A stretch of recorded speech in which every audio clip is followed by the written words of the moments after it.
Hi, I'm Tim Gideon for PC Mag, and today we take an in-depth look at the Apple iPad, launching April 3rd. It doesn't come with much, just a sync cable and a power adapter. No earbuds, which is surprising given the minimum $500 price tag. On the top panel, we have an earphone jack and microphone. That's not a reset pin. And this is the power button. And on the right panel, this switch locks the accelerometer for when you don't want the screen to shift when you move the iPad. Below it, volume controls. The bottom panel speaker gets pretty loud, but don't expect serious bass, and in the center, the 30-pin connector for docking and computer sync. Browsing with Safari is fun and intuitive. You can zoom in and out just like on the iPhone, and a control on the toolbar allows you to open the most recent or popular sites you visited with one tap. For the most part, pages load quickly, although on my 802.11g router at home, it's not always lightning fast. My only real gripe is no Flash support, still, which means no Hulu, and some sites with animation won't load.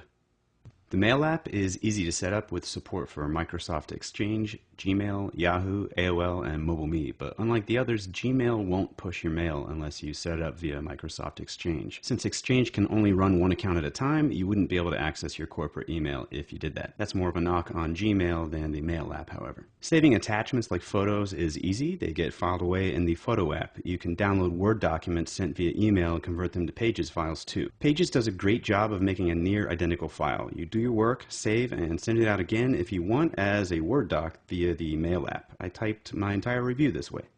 Speaking of the Photo app, it looks amazing. Photos are organized individually or by album, and you browse quickly using this scroll bar. You can also organize by events or places, which drops pins wherever your photos were taken. A great feature for travelers and maybe private detectives. You can also browse by events or faces.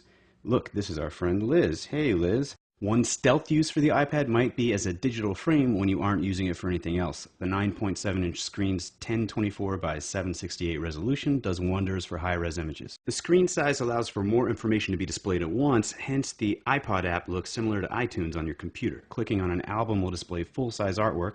Tapping on it again gives you track lists, which you can then tap on to play. For some reason, Apple opted not to use Cover Flow, the horizontal browse by cover option that looks so cool on the iPhone and iPod Touch. Seems like it'd be a perfect fit here, but oh well. Of course, the iPad has iBooks, and they look great. It'll be interesting to see if the Kindle and other ebook readers stay in the game, or if Apple will dominate the market like they do the MP3 player market. You can search an iBook for anything, and if it finds what you're looking for, tapping the search result takes you to the page it's on.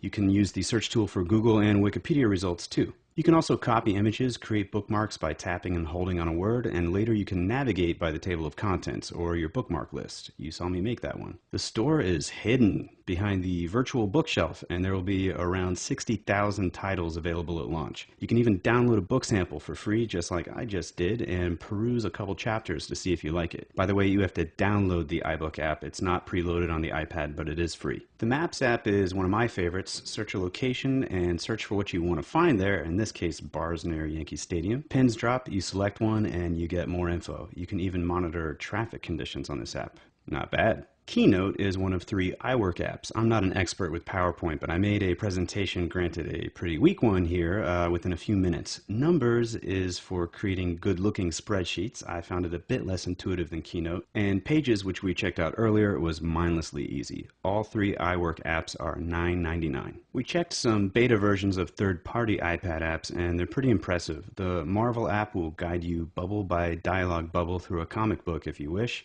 or you can just zoom in on images. This periodic table app blew my mind. If I had this when I was a kid, maybe I would have been a better student.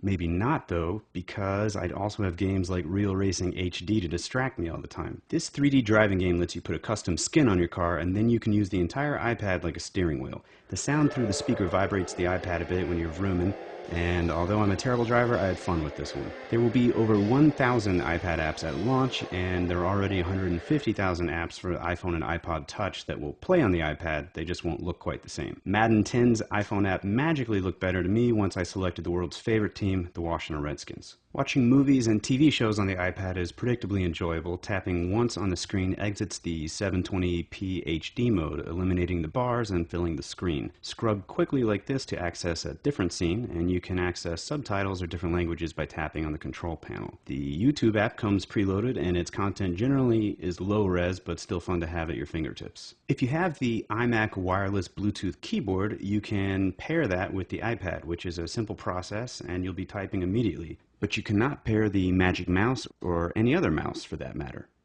There are plenty of accessories, however, specifically for the iPad. Perhaps the coolest is the keyboard dock, which charges your iPad while you type on a real surface. The Wi-Fi only iPad comes in 16 gigs for $499, 32 gigs for $599, and 64 gigs for $699. We've yet to test the Wi-Fi plus 3G model, which is $629, $729, or $829 for the same capacities. And keep in mind you'll have to pay more for 3G coverage as well. There's more to know. Check out our written review at PCMag.com, and thank you for watching.